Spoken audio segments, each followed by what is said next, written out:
మనల్నెవర్రా ఆపేది అంటూ పవన్ కళ్యాణ్ గారు కొన్ని ఇంట్రెస్టింగ్ కామెంట్ చేశారు. సో అప్పట్లో షీఈస్ ద సిప్ అని వచ్చినప్పుడు ఎంత అయితే క్రేజీగా ఫీల్ అయ్యారో, ఇప్పుడు మరొకసారి ఇలాంటి డైలాగ్స్ కదా మనం పవన్ కళ్యాణ్ గారి నుంచి వినాలి అని చెప్పేసి అనుకుంటున్నారు. మరి ఏ సందర్భంలో అనాల్సి వచ్చింది? సో ఖచ్చితంగా పవన్ కళ్యాణ్ గారు ఓజీ ఈవెంట్కి అయితే వచ్చారనమాట.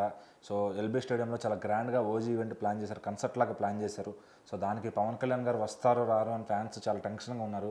అయితే లాస్ట్ మినిట్లో డిసప్పాయింట్ చేయకుండా వర్షం పడినా కూడా పవన్ కళ్యాణ్ గారు నిలబడి వాళ్ళందరినీ స్పీచ్ ఇచ్చి ఎంటర్టైన్ చేసి పంపించారు ఫ్యాన్స్ అందరినీ కూడా.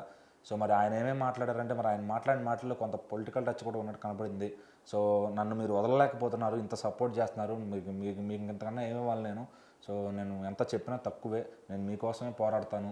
సో మనల్ని ఎవడరా ఆపేది, ఇలాంటి వాటిలో మనల్ని ఆపగలరా, వర్షం మనల్ని ఆపగలదా, సో నేను మీకోసం ఎల్లప్పుడూ ఉంటాను అని చెప్తూనే ఆయన డైలాగులు అయితే వేశారనమాట. అలాగే సినిమాలో ఏదో జపాన్ డైలాగ్ ఉంటే అది కూడా విలన్ని పెట్టుకుని చెప్తారనమాట. అలాగే సినిమాలో ఉన్న పనిచేసిన వాళ్ళందరికీ కూడా ఆయన థ్యాంక్స్ చెప్పి, వీళ్ళందరూ ఎంత బాగా పనిచేశారు, ఎట్లాంటి పని చేశారు అంతా కూడా ఎక్స్ప్లెయిన్ చేసి, సో ఫ్యాన్స్ అందరికీ ఓపిక్గా టీం మొత్తాన్ని పరిచయం చేశారనమాట.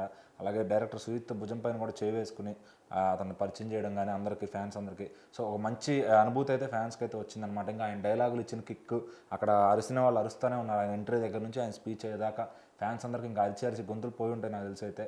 సో మరి ఆ స్పీచ్లో ఇది కదా ఫ్యాన్స్కి కావాల్సిన కిక్ అని చెప్పి అందరూ కూడా మాట్లాడుకుంటున్నారు అనమాట.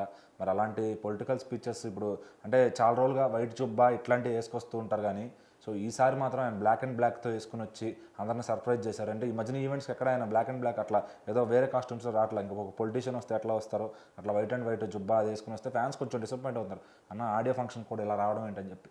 ఇక్కడ మాత్రం ఆయన బ్లాక్ అండ్ బ్లాక్ ఓజీ డ్రెస్లో రావడం అందరూ షాక్ అయిపోయారు, ఆయన వేసిన డైలాగులు కానీ. సో ఇక నిన్న నైట్ ఆ షోకి వెళ్ళిన వాళ్ళందరికీ కూడా ఇక 100% ఫుల్ మీల్స్ అని చెప్పొచ్చు. సో మరి సినిమా అయితే September 25th విడుదలవుతుంది. దానికి సరిపడా హై ఎనర్జీ అయితే ఆయన ఒక్క స్పీచ్తో ఇచ్చేసారనమాట.